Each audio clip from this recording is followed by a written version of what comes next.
It is time to take a look at what will be going on at Universal Orlando in 2022 and beyond with Mr. Seth Kubersky. This is episode 491 of the Unofficial Universal Orlando podcast.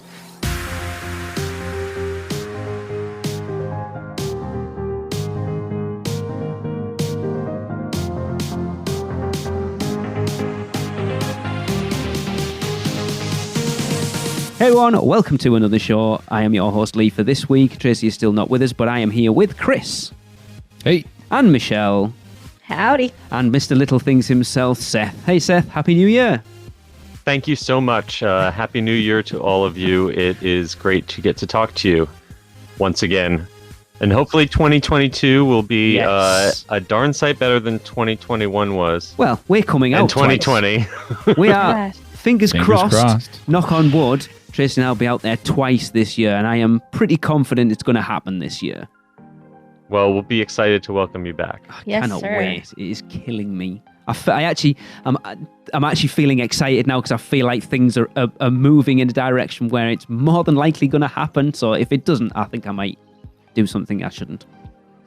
Well, I will tell you, if it doesn't happen, it won't be because the Florida state government doesn't allow it to happen, because our governor is intent on any and every kind of business or operations being open, and so I'm sure he will welcome you with open arms and not a mask. I mean, it's funny. I was listening to your little things from last week, and a lot of most of the things at Universal are back open now that were closed during COVID. So you look like the kids' play areas, Camp Jurassic and Curious George, and a lot of those things are back open now. And I think they're the sort of high contact points that with them starting open, you're starting to see. And we know Universal have been tentative in opening things back up and quite sensible, I think, overall. So with them opening those things up, they're obviously confident enough that things are getting back to normal. Yeah, I mean, in terms of social distancing, other than the requirement that everyone wear masks indoors and while in ride queues, it's pretty much back to business as normal. Even the passports came back to ET. Yes. There's a section of the net climbs that's not open at Camp Jurassic, but I think even that might come back soon, because pretty much everything else, including the things that people put all their hands all over, like those water guns shaped like dinosaur heads, all that's back. So it's pretty much like it was before we ever heard of social distancing, aside from the masks. Yeah. Honestly, I wish they had kept the social distancing and gotten rid of the masks. Like, I loved not having people all on top of me in line. That was fabulous. I missed that brief period of time where you could get people to not stand on your heels while in line with you. That was kind of blissful. It did lead to lines like stretching out everywhere. Yeah. It wasn't a long-term solution unless they were going to build much, much bigger queues. But that's true. There was as horrible as the pandemic has been for theme park fans, I think people who got to attend in that small window where when the parks first reopened and there genuinely was really, really low attendance, where they had more staff than people. Now, fabulous. And all of that is long, long gone. It is now a very much situation where there are a lot more people interested in going to the parks than there are people interested in working in the parks. Yeah. We're back to long lines, but it's not because things are social distanced, but it's just because everything is kind of stretched to its limit in terms of capacity with the number of bodies that they can recruit to work. Do you think it is as well, Seth, with how busy the parks are at the moment, that a lot of those people stayed away when they thought it was unsafe, and now they're feeling safer going back, that more people are going because it's like all the people that have stayed away are going back in big gluts now? I think there definitely is pent up demand. There are people who stayed away for whatever reason, who saved up some money by not traveling, or not doing outdoor entertainment. that are spending that money and taking those vacations now. Whether it's that they feel more comfortable because they are vaccinated and boosted, or whether they've just decided they don't care about any of that anymore and they're going to go and live their life. That's hard to tell. Here in Florida, we definitely have some of column A and some of column B. I think no matter what end you fall on, I think a lot of people are just tired of thinking about it and tired of worrying about it. And theme parks have always been like a bubble, an illusion of safety and escape from reality. Definitely. And if you are tired of 24/7 of pandemic terror for the last 2 years, then theme parks are a tempting place to get away from them.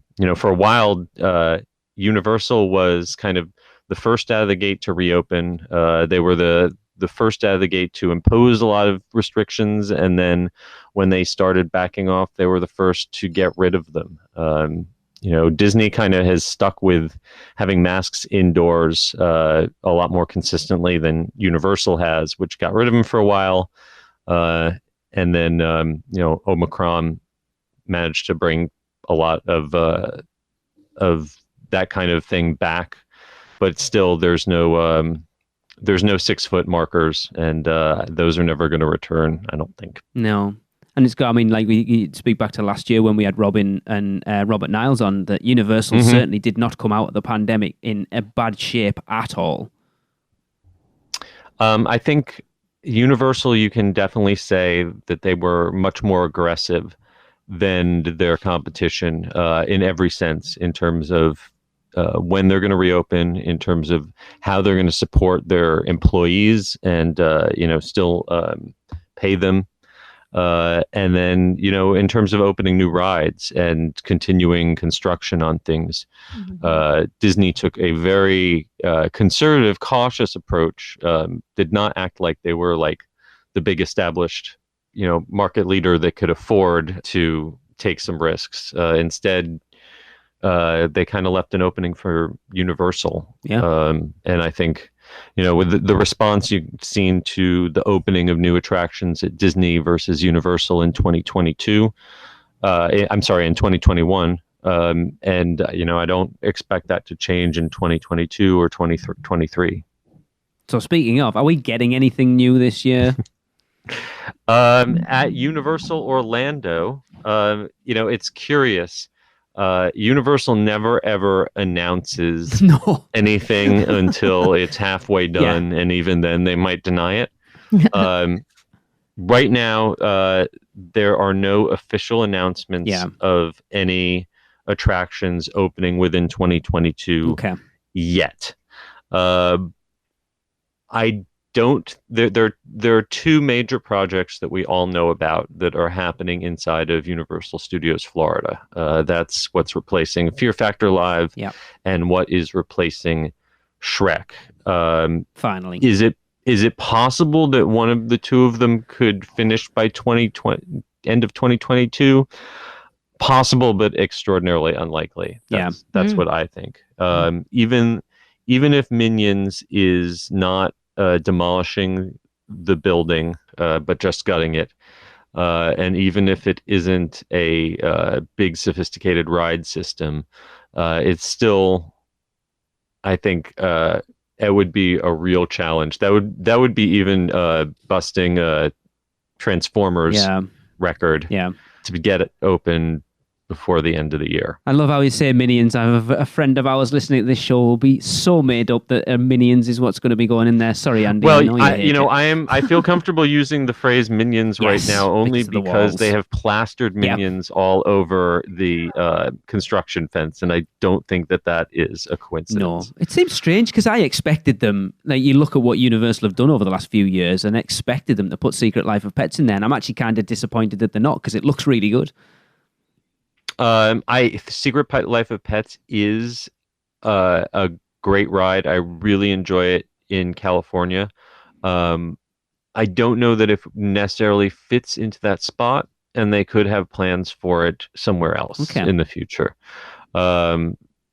There's also Secret Life of Pets, as good as it is, I think has a kind of flawed ride system in that it is very restrictive for people with mobility issues and little children. And I understand why something like High in the Sky Seuss Trolley has to have, restraints that staple you into the seats because you're way high up in the air. I don't understand why something that is basically an omnimover, like Disney has been operating for, half a century, has to be so complicated and as a result have so many issues with the boarding and the unload getting backed up. It should be a really efficient ride, and it just can't operate at the peak that it should because so many people have trouble getting in and out of those little cars. So if they brought it here, I wish they would change that system. Talk to the ride vehicle manufacturer about that. Okay. Now I know something, you mentioned it on last week's Little Things, and it got Chris very, very excited. Oh no! And that I'm sorry. What did I say? To be fair, all three of us, we were like, I don't want to talk about this too much because I want to wait until next week with Seth.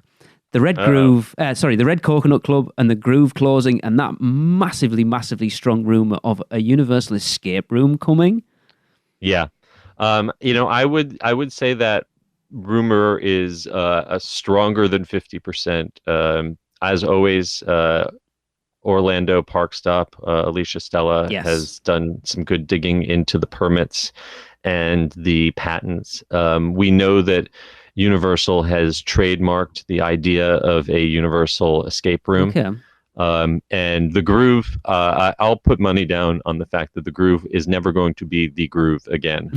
The signage is gone. They've been doing an awful lot of something in there for it to just reopen it as a nightclub. And to be honest, even before the pandemic came around, the nightclub thing is not what it was in, City Walk in the late 90s, early 2000s. The first few years it opened, it was a big deal. It pulled a lot of attendance away from Pleasure Island. It probably helped kill off the Adventurers Club. But in the long run, that's not why people are going to City Walk, especially not now after the pandemic. For definite. And, it's... I think the idea of having some sort of entertainment, especially since the Blue Man Group is gone, something that people could do with their family after visiting the theme park or on a day that they don't want to use a full theme park ticket because they're only at the resort for half a day. I'm excited to see what kind of things they could do. My only fear is that with the IPs at their disposal, with the films that they could theme it around, I'm really terrified that no escape room in reality could live up to the escape room you could make up in your head. Yes, of course. Because you imagine if they did a Harry Potter one, everyone would be like expecting something completely elaborate, and it's like, no. Yes, actual magic. My personal ideal escape room would be a Back to the Future one where you are inside Doc's that would be cool. laboratory, and you have to, I don't know, get the guitar amplifier running. That'd be so cool. It would actually be cool if they went retro Universal and did it that way. That would be like a Jaws one or a Kong one. I was just about to say that would be terrifying. That would be so cool. You start in a pool. The things they could do with it would be so cool. And it's like, look how, and it's interesting. We talked about the Void over at Disney Springs, and I'm not quite sure why that didn't last over there, but something like that, people went crazy for it. And I think an escape room at Universal would do exactly the same business. Yeah, there are still a few virtual reality free roaming experiences in Orlando. I think at least one is still operating at Point Orlando. But yeah, the Void, the pandemic kind of killed the Void off, but they were already having problems with their agreement with Disney. I think even before COVID hit, they were having issues with their license, and I think once they lost the rights to Star Wars and Marvel, those were their two big properties. Yeah. I know, like the one in both downtown Disney in California and Disney Springs closed. The one that I went to in Las Vegas is closed. But I think people who worked on The Void have moved on to other VR projects, and Disney hasn't given up on VR. Like they've got recently Oculus, or I should say Meta, is demoing their Star Wars Tales from Galaxy's Edge VR game that you can buy for the Quest. They were demoing that at Disneyland, and you could. So I think there's still a future for those kind of things. But I'm kind of excited that Universal is doing, assuming they are doing a physical escape room as opposed to a virtual reality. Yeah. And what's so fabulous about that idea too is that an escape room isn't like, it's not a stagnant experience. It's not something that that it has to stay the same every single time, where if you've experienced it once, you're like, I'm not going to pay to do it again. Escape rooms change out their theming quite often. Good ones do. Yeah. Good one. Hopefully, the Groove, it was a multi-level club, took up a pretty good footprint. I would hope they would at least be able to fit 2 or 3 different escape rooms within that footprint, and then maybe always be able to change one of them out and rotate around. Because like you were saying, you look at how quick they are for changing the tribute store out, and it's not just a quick retheme. That doing an escape room should be a doddle for them. Yeah, it's I know. stuff. I have full confidence that they could do a great escape room in terms of the theming, in terms of the scenic work and the sound effects, and the technology, but creating good puzzles, creating something with a good difficulty curve, that's tricky. So I hope they bring in some folks who have experience with that. Yeah, because it's interesting. You look back to, it's not really the same, but kind of, the repository at Halloween Horror Nights 26 or 24, was it? I was thinking of the same thing. Yeah, they've tried for Halloween an upcharge thing that involved both an escape room style experience and then also a VR. And the VR was kind of early VR, and it was a bit dodgy. The best part of it was the interacting with the actors. Yes, that's what I heard. And I think that that Universal's biggest advantage over other escape rooms on iDrive, because there's a lot of them now in Orlando, is if they had really high quality live performers involved in the show. I think for me the best escape rooms are ones where you're not just having a video clip shown at you, or having someone come over a microphone, who's basically a DM, telling you a clue if you do something wrong, but actually have a live human being in character interacting with you. That'll be cool. And if Universal could have their kind of standards that they have for theme park characters integrated into an escape room, that'd be worth paying for. Because you start to think, Chris, a Universal Monsters escape room like Frankenstein's Lab or something like that would be phenomenal. Yeah. That Especially with that live actor yes. kind of presence in there would it would really make these escape rooms stand out from the other ones, like you said. Just a disclaimer, I'm just saying what I would do if I was in charge of the world. This is not implying that I'm saying any inside knowledge. It's okay. Universal listens to us and they do this exactly what we tell them to do. They usually do. Usually they listen to me and then do the exact opposite. So we mentioned Dale the Squirrel being a theme park meet and greet character like 3 days before it was actually a thing. So it's like, thank you, you're welcome. Yes, someone sewed it together in 3 days. Tracy's waiting for a check. Earl has been waiting years to have his big moment. I'm glad it finally came. Yeah. But again, like looking at this year, things are starting to look normal. Mardi Gras looks like it's back to its full event this year. Rock the Universe seems like it's going to be normal. So I think this year realistically is just looking at the park getting back to its usual self, and fingers crossed we get a proper Halloween Horror Nights 31 this year as well, because last year seemed, from talking to Chris and Michelle, Halloween Horror Nights, but just a little off. Yeah, true. Yeah, I mean the energy was a little strange between the plexiglass in the houses and the kind of distancing from all of the performers, and then just the general vibe.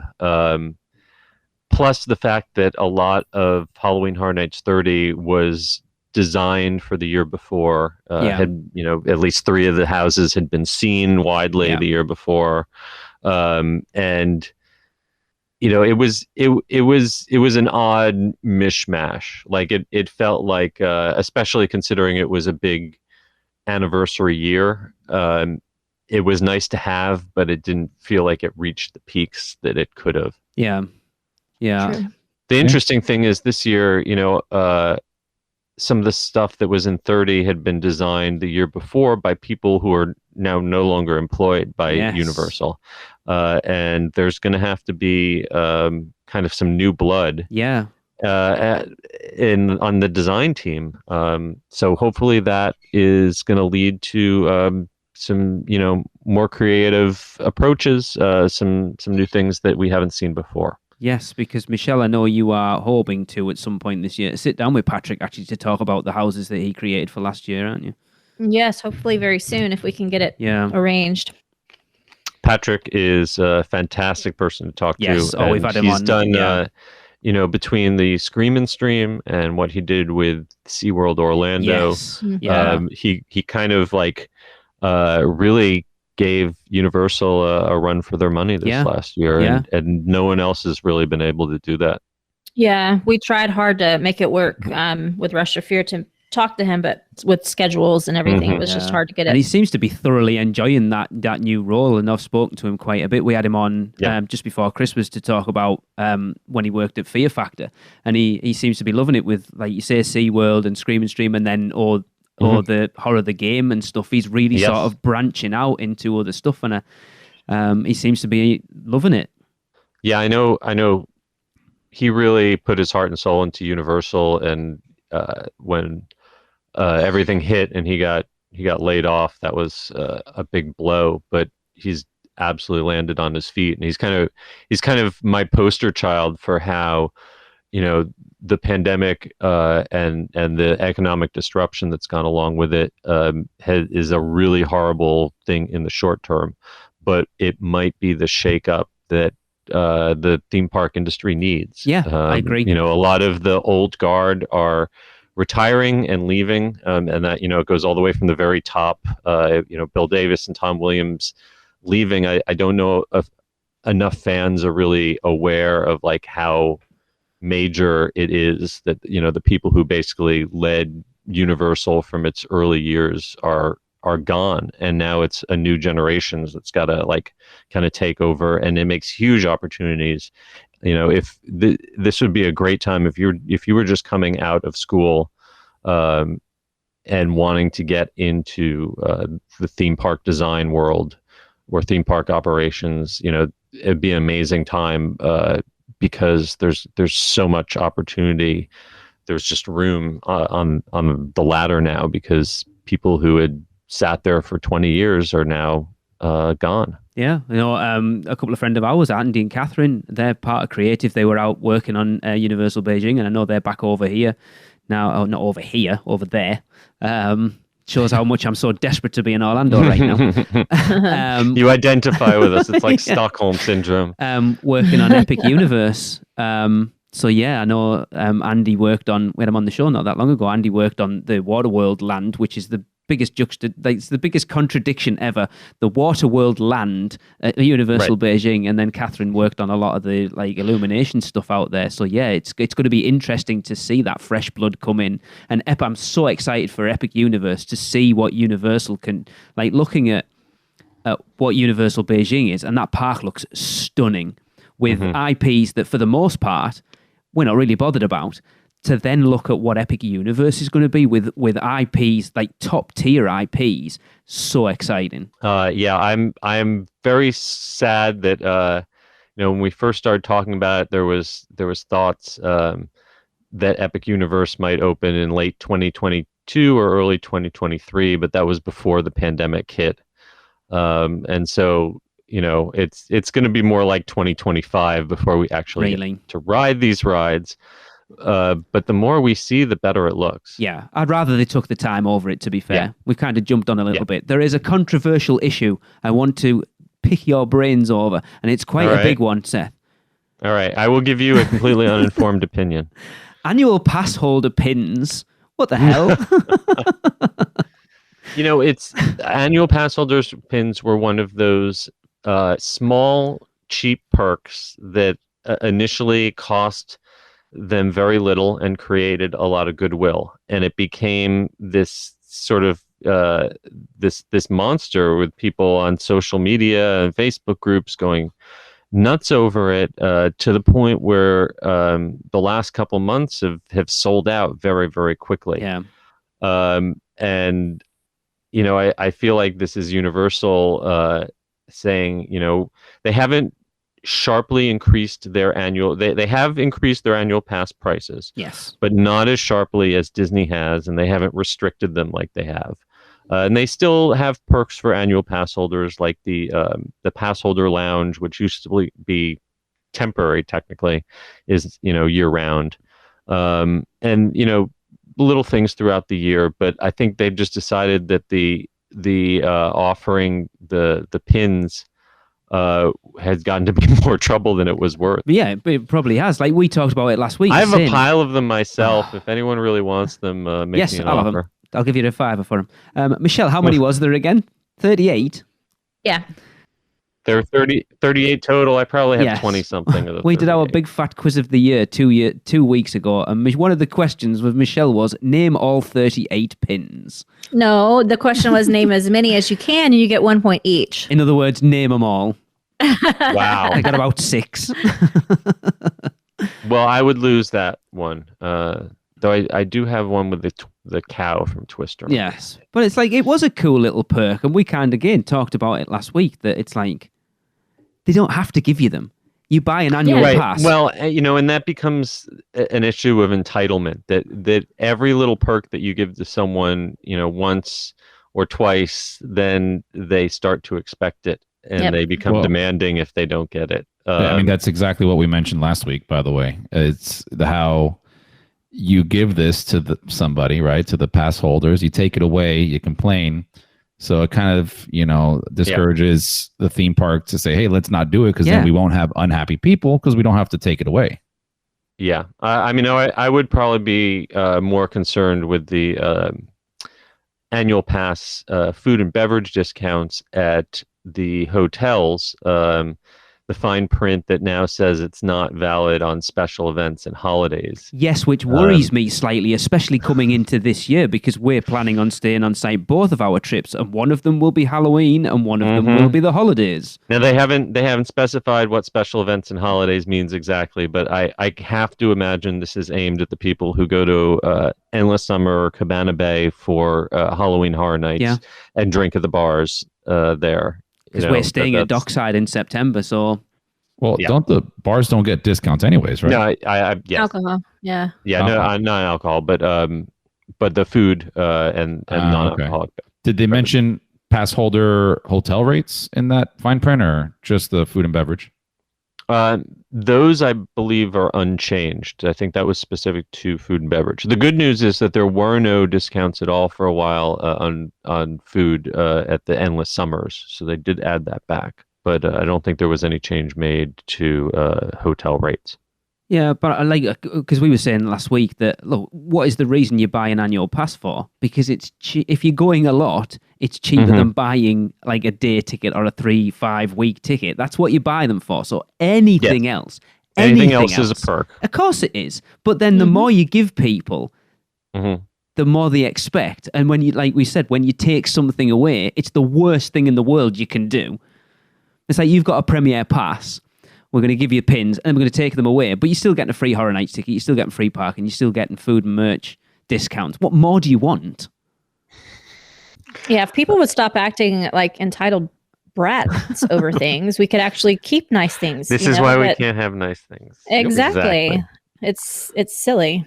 Like, be grateful for what we have, and say thank you for anything extra than that. And that should be the end of it. It's just so weird, isn't it? People are weird. I don't like people. Sorry, everyone. Well, this leaves an opportunity for an enterprising annual pass holder to create their own UOAP pins and sell them on Etsy. I mean, yes, that's very true. Maybe the podcast could do that. You can have on your website. Michelle, wasn't it? Not a bad idea. I'll have to get on to Maddie. Didn't she get Russia Fear ones done for last year? She sure did. Yes. Yep. Maddie, if you're listening. But yeah, overall, this year just looks like it's going to be the first full, probably normal year of the parks being open since COVID, which isn't a bad thing, I suppose. Can we just, I hate that you keep saying that. Well, because you're expecting to kill it again. Yeah. Well, Universal has announced those concerts coming back from Mardi Gras. Yeah. And the fact that they've got some big names, they've got some older folks. Diana Ross, she's not a spring chicken. So the fact that she's got people who are willing to come out and perform in front of big crowds at an event like Mardi Gras, that shows that they have confidence that they're going forwards and not backwards. Yeah, like you say, because obviously if they were concerned, and if she was concerned about the pandemic, then there's no way she would sign on to go to something like that. I mean, you would think. A similar situation with Disney at Garden Rocks Theater. They've got a full lineup for the American Gardens Theater at the Food and Wine Festival announced for the spring. Okay, yeah, it's good. It's at least it's all right. I'll say it's looking like it's going to be a normal year this year. Look, the fact that people from this country can and still are going over to the US, and we've changed our policies now that you don't have to test coming back over. That takes a lot of stress off my shoulders. That we're still we can travel to the US is still a big thing at the moment, and that's what's making me think that this year will be, knock on wood, just a normal theme park year. And I just can't wait to get over and check out everything that we haven't over the last few years. Absolutely. Cool. Right, we're going to take a quick break, and then we're going to come and waffle about beyond that a little bit. Have you taken a stroll down Diagon Alley and visited Gringotts Bank? Taken a ride through New York with Jimmy Fallon? Visited the Truffalo Trees in Seuss Landing, or hung out with a real-life Transformer? No? Then what are you waiting for? At Universal Orlando Resort, there truly is an option for everyone. Or if you're leaning a little more towards pixie dust rather than wands and potions, Disney destinations around the globe await your arrival.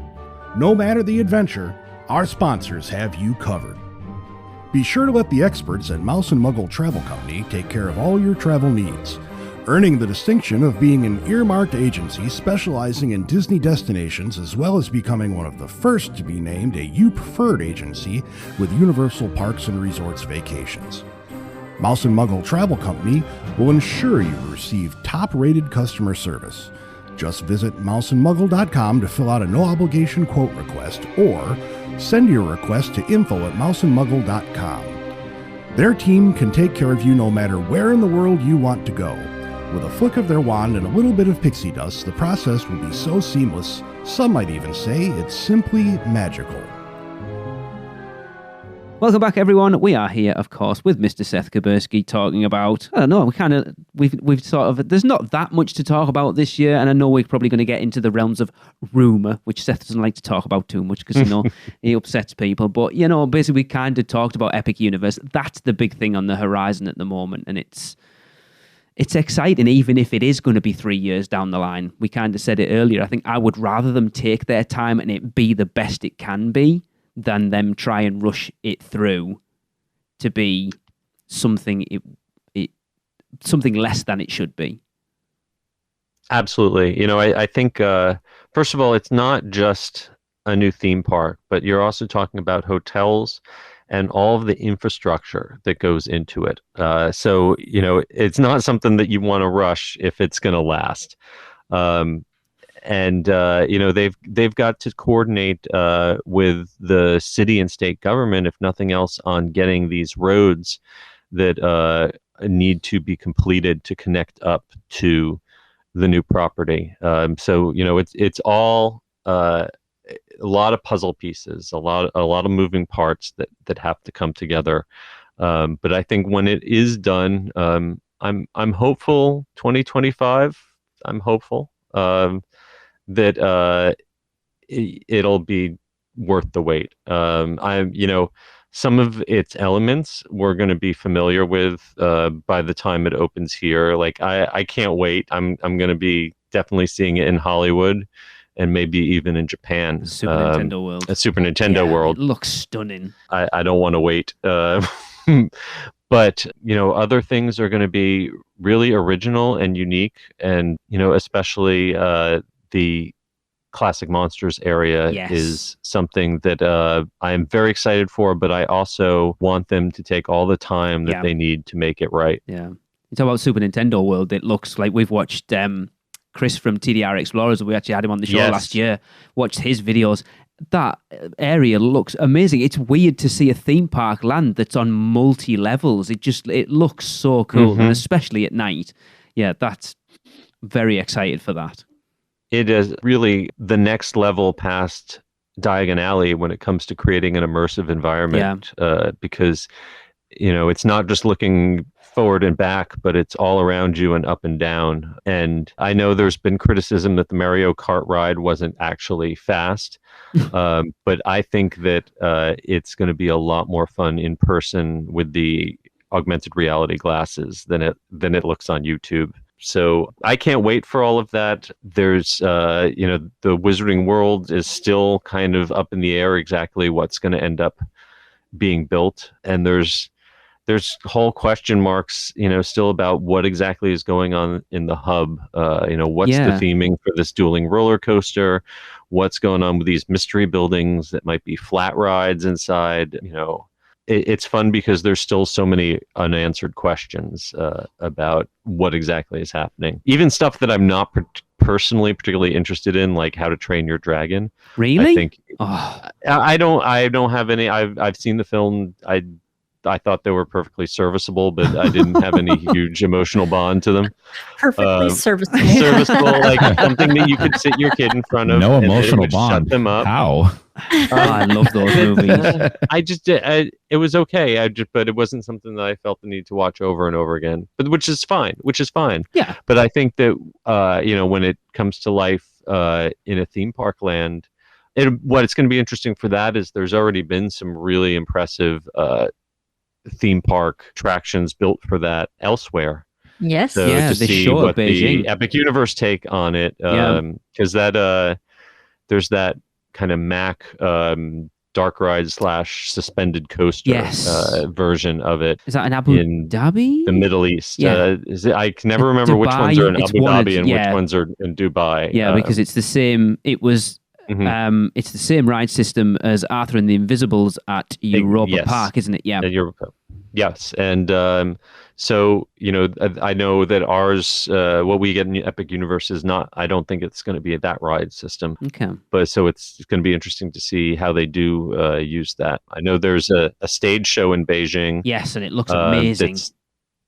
And we're also scheduled to have a theater, so hopefully, it will take that and be as good or even better. Yeah, that looks stunning. It's just, I think what it comes down, like, yes, we kind of, you have an idea of what theme park attractions are going to be and what rides are going to be. It's the park overall, I think, that's the most interesting thing. So, no, again, talking about Alicia, she's kind of found permits for like facial recognition. So we're talking about turnstile-less entry, and that's fascinating. How does a theme park work when you haven't got physical turnstiles? I know, and I'm going to name drop now. Tracy and I bumped into Mike Aiello when we were over for the weekend in 2019, and we were talking to him briefly about it.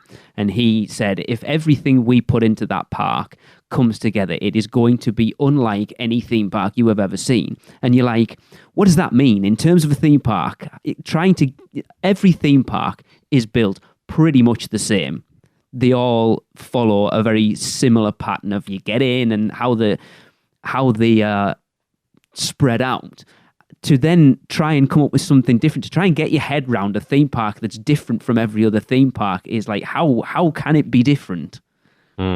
Well, Universal has a lot of patents that you can find online and a lot of things that they have been quietly testing with for years. For example, facial recognition. They've been testing facial recognition in the Universal Express queues. Yes.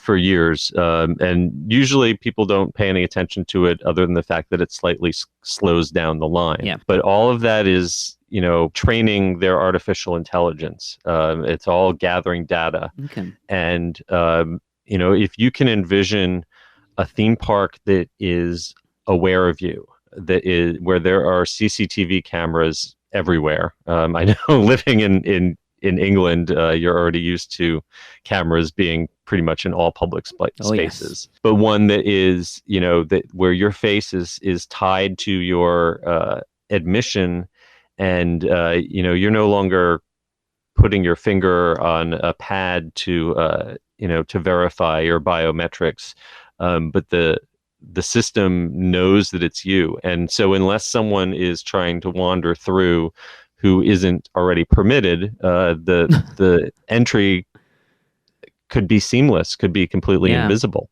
The security's there to snag someone who doesn't belong, but everyone who does, has a frictionless experience. I think that's really what Mike Aiello is probably talking about, is trying to leverage technology. And some of the technology is really scary, like the idea of a theme park that is aware of you and your preferences and what your face looks like and where you go and what you do at all times is kind of terrifying. But if it can really be used to create a frictionless experience where you can be intelligently guided, you can be intelligently advised. I emphasize intelligently because what Disney Genie does is very unintelligent. Yes. But imagine a system like that actually worked. It could be a completely different way to experience theme parks if you're not constantly coming up against barriers and places where you have to tap something to scan or pull out an admission ticket or pull out a lanyard. If it's really just the system knows who you are and where you're going and lets you get along with it. That would be amazing. That could be amazing. It could also be really, really frightening. Yes, because I'm going to be controversial now. It should keep all the anti-vaxxers out, because if they're not going to get a vaccine because they think the government are tracking, they're not going into that theme park when they are being tracked and they know they're being tracked. Well, I know all you will have to do is submit for a small capsule with a microchip to be placed under your forehead, which will have numbers and no. I mean, what's sad is I would probably let 5G. Universal do it. Yes, you probably would. You're right. Well, yes. be them. Yeah, it's just interesting trying to get my head round, because obviously it's going to change how you vacation at Universal Orlando, because we've said it before. When you go to Universal Orlando, everything is so easy to get to. If you're staying on site, the theme parks, the restaurant, City Walk, everything is within a walking distance, and you can stay in that little bubble. So then, especially when we, the Hard Rock is close enough to Universal Studios Florida, but that's nothing compared to how this new hotel is basically going to be integrated into the backside of this theme park. Right up against the attractions almost. Yeah, and so I think they're going to be doing everything they can to make the experience of going from the hotel to the theme park and back again as seamless as possible. And, anything to reduce friction, encourage people to stay there on property and to encourage them not to leave property. It's funny. It's almost like the opposite of what Disney's doing. Disney had Magic Express for years. That was like, they're paying for this transportation just so they can keep you on property. And now they've decided it's not worth their money to keep subsidizing that. Whereas, Universal, they don't have that yet, but they're looking at building a destination that's increasingly integrated in terms of transportation and hotel. to give people more and more reasons not to leave. Yeah, but that's that weird thing though, because you're gonna have Epic Universe down the road, and then Universal Orlando up there, and you're having to make but you've a choice got a dedicated at that point. road that's gonna have bus lanes that pretty much dedicated to Universal. It'll shoot straight up. It's Right. going to be faster than taking the monorail. Okay. It's going to be way faster than taking any Disney bus. Yeah, I think people are going to be surprised. It would be great if they built a monorail or a sky car or something.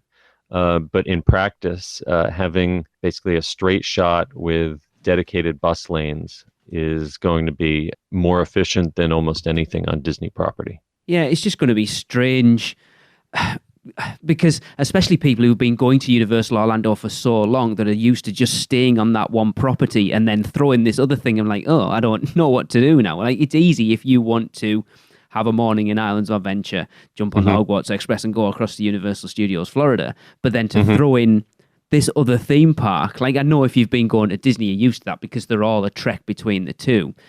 The mindset of someone who's been going to Universal Orlando for so long is going to have to change just ever so slightly to factor in that there's now this fourth park, and I will say fourth park down the road.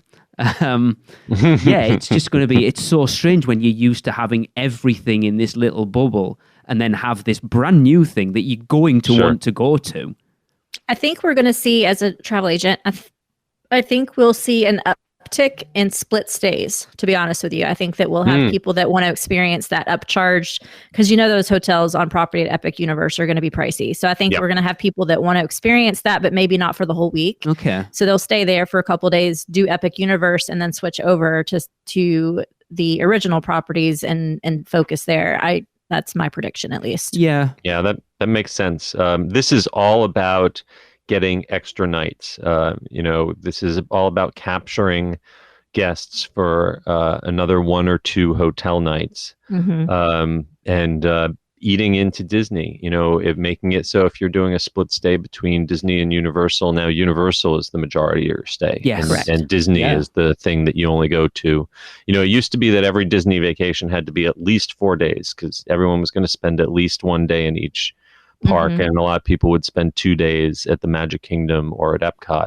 And now I think at the slow pace that Disney adds new attractions, a lot of people decide that they can, they don't need to go back to the Magic Kingdom because nothing new has been added to the Magic Kingdom in 5 years. Yeah. Right. And if they've done Star Wars once, they honestly don't want to go back to Hollywood Studios for a while because that was kind of a traumatic experience. Animal Kingdom seems to be, of all of the theme parks, retaining its popularity along with Epcot. It's always a good time, Animal Kingdom. Yeah. Yeah.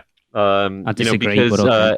Still a surprising number of people who have not seen Avatar for the first time. Yes, we haven't. And people who have done that, they talk about it as like the one thing at Walt Disney World that seems fresh and new and modern. Okay. And Epcot with its festivals is just kind of consistently popular. Yep. But I think there are a lot more people who will say, well, I'm going to do 3 or 4 days at Universal and then only do 2 days at Disney, whereas before it would have been the other way around. Yeah. I'm actually seeing that already.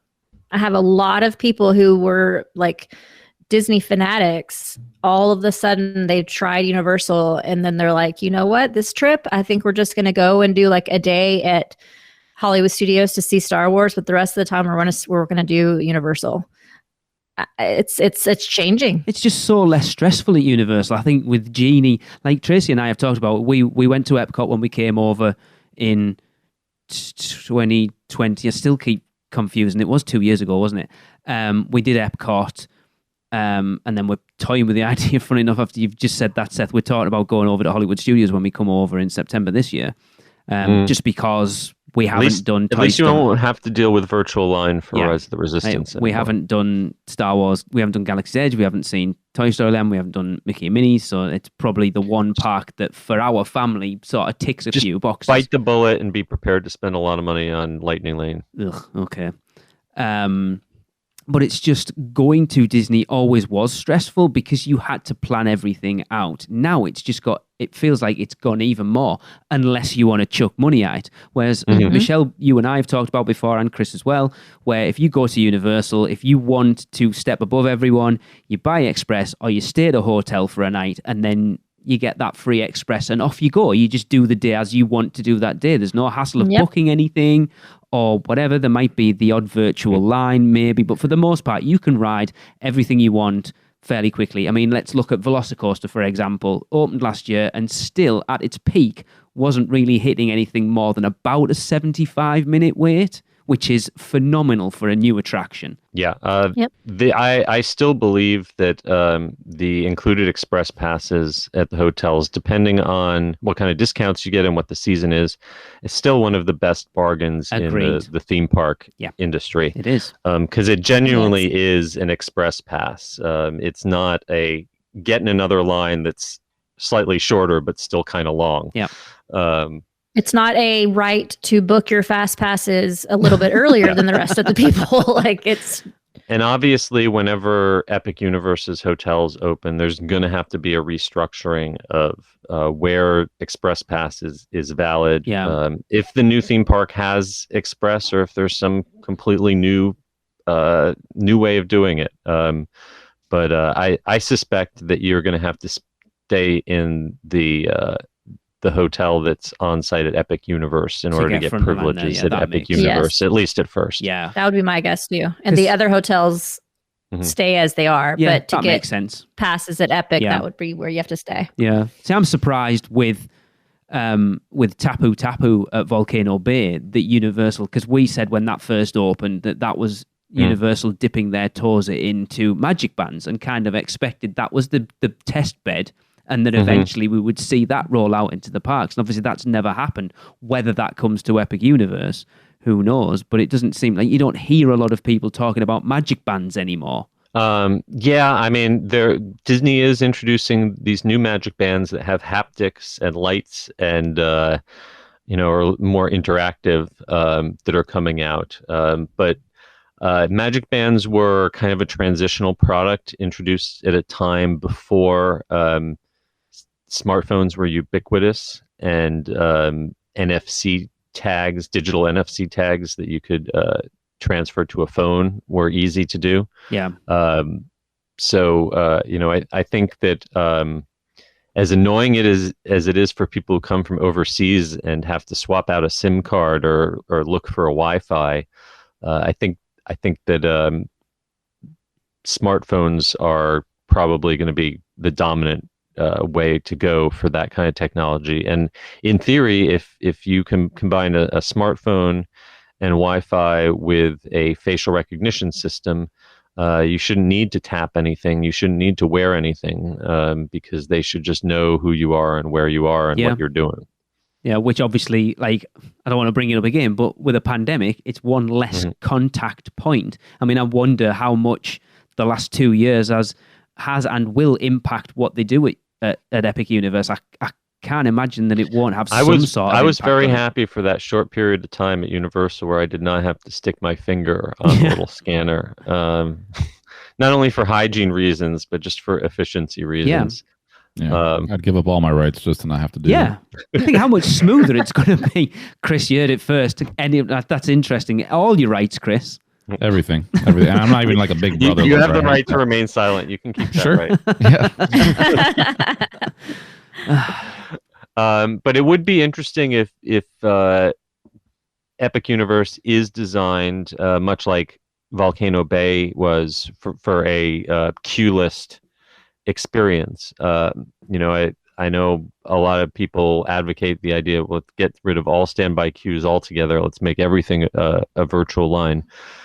In order for that to happen, they'd have to have a lot more elbow room to just walk around and a lot more things that you can do when you're not actually in an attraction. They have to have a lot more walk through or walk around kind of experiences or small live shows in order to keep people occupied for all the time that they would have been waiting in a queue.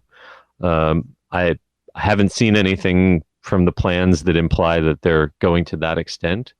But I don't know, that for me, that would be the next evolution of a theme park that was truly designed to not have to wait in any lines. I don't see, because it's such an inherent thing in theme parks. Where I mean, you look at like virtual lines. Look at Hagrid's, for example. I've seen so many people complaining on pass holder pages or just Facebook groups that when it was virtual line only, that they just couldn't get a virtual line for it. And when you've got an attraction that people want to ride, Rise of the Resistance is prime example. That if you can't get on it, and that might be your one trip to Disney World or your one trip to Universal, and you don't get on Hagrid's, or you can't get on Rise of the Resistance, could be, I know it's not make or break, but it could be you could have a kid with you who's the biggest Star Wars fan, and you physically can't get them on Rise of the Resistance. That could be like that poor kid, like, is just his worst dream that he's not going to get on the one ride he wants to get on. If his parents really loved him, they would have paid for Lightning Lane. All right, before there was Lightning Lane, then no, I know exactly what you're. In order for a truly queueless theme park to work, it would have to be designed for capacity, so that every single person that you're selling a ticket to, and you would have to be selling tickets not just for specific days, but for specific arrival times. You would basically have to curate every person's experience almost like it was a VIP tour, and be able to manage it so that every person gets to experience everything in a manner that doesn't conflict with anyone else. It would. The problem is that people don't follow instructions. No. And so all it takes is one person to be late or one person to deviate from a plan. And that all starts to go to heck. Oh, not even that. Just theme park attractions, the newer attractions start pushing the boundaries of technology, and it's not reliable. So if a ride goes down, then that throws everything out, and it's just there's so many variables in there that it would be so difficult. But then you look at something like Velocicoaster. And I know it's just a roller coaster and it should run all the time, but hasn't that just hit like 1 million riders in something like 6 months, which is crazy? Yeah, they've done remarkably well in terms of efficiency and reliability. Like anything, it goes down, it has brief downtime, but they've really, I've been really impressed by the operating team members there. They've hustled every time I've been there. They are always hustling.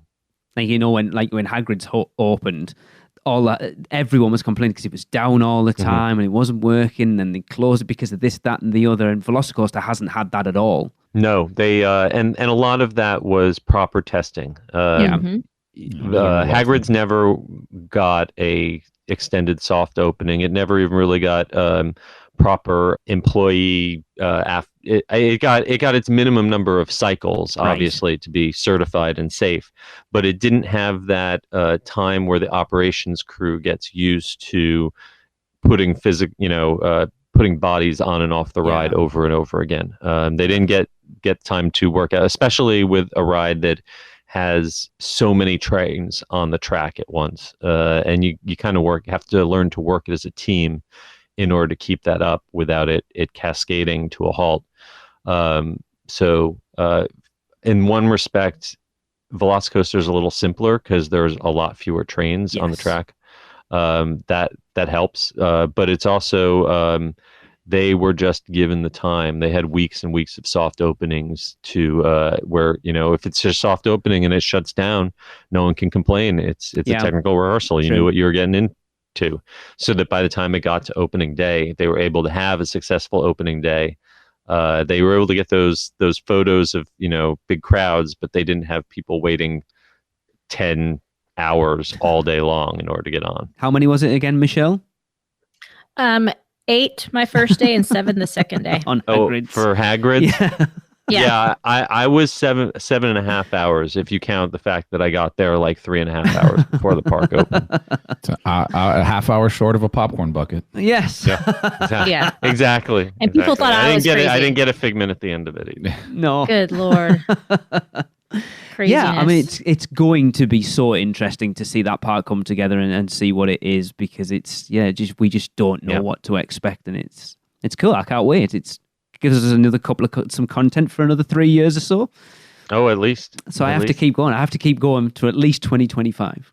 All right. Cool. So you're saying you're retiring when the new park opens? Maybe. That'll be your final. There'll be no more news at that point. We'll do a weekender in 2025, and that'll be the end of it.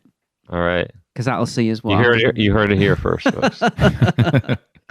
Cool. Seth, it's been brilliant to have you on, as always. Oh, my pleasure. And we've got even more coming up, maybe not 22, but maybe 23. We didn't even really get into the expansion to Diagon Alley, Yes.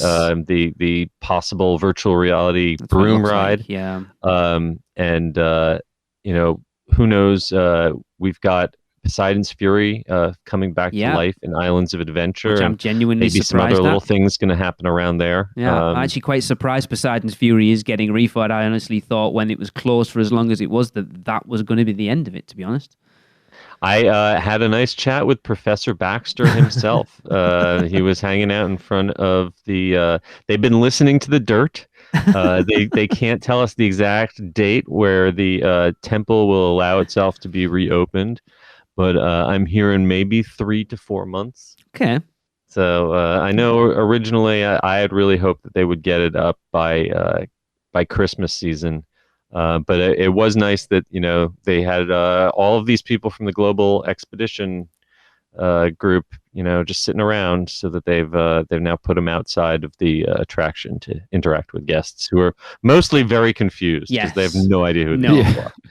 They never even ridden the ride, let alone seen those people. Clue. That's a hefty refurb then, if it's going to be another 3 or 4 months.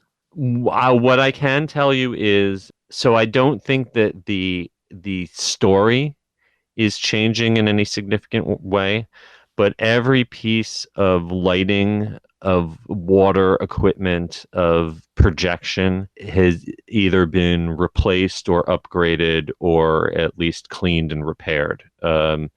That anytime that you have a show that uses both large moving mechanical things, gas, fire, and then lots of water, stuff rots, stuff mildews, stuff decays. And so I think this is actually a sign that they think this attraction is going to operate for quite a while in the future, because from what I understand, everything is, it's not just a cheap slap on a coat of paint, right. That it's like getting it back to working the way it should. Very interesting. When you consider there's not an awful lot else in that land, it seems a strange thing to throw money at, but okay. Yeah, I mean, you would think there's been so many absolute confirmed people certain that it was all going to get torn down and turned into Legends of Zelda. I watched the videos on YouTube myself, very confident. But no, I mean, I know people who work closely with Professor Baxter, and it's going to be Poseidon's Fury, at least for the foreseeable future. Cool. Good. Right. Don't ask me about Sinbad, though. I won't. Sinbad is serving as a Hagrid waiting room right now, and I don't think it's going to do anything else for a while, which is a shame. Well, of course, if you are heading out to Universal Orlando this year, you will need the complete guide to it. So, Seth, where can people get that?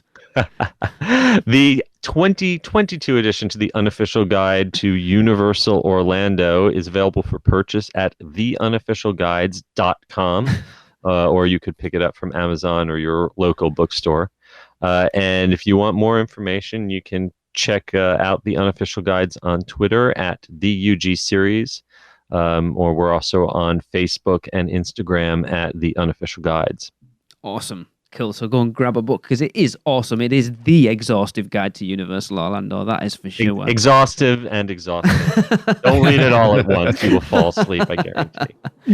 Cool. Right. That's going to wrap up this episode. We will wrap up, as we always do, with another Universal Is. And this one comes from, you might know this person, Chris, Alexa Lorero. Rings a bell. But of course, if you'd like to get involved, all you've got to do is let us know what you think Universal is in 3 words or less and send them to us at podcast@uuopodcast.com or however you want to get them to us, because there's many, many ways. But for now, Alexa says Universal is mine. Oh, that's nice of her. Don't even share it with me. See you next week, everyone. Guess that wraps things up for another unofficial Universal Orlando podcast. You guys did all right. Follow us on Facebook, Instagram, Twitter, YouTube, and Pinterest, keyword UUO Podcast. Listen and subscribe to us on Apple Podcasts, Spotify, Google Podcasts, Stitcher, or anywhere podcasts are found.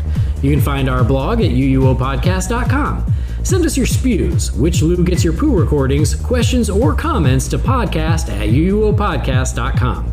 Check out our friends, the Theme Park Duo, and our awesome sponsors, Mouse and Muggle Travel Company. So, until next time, don't give up your day job. Say cheese. See you later.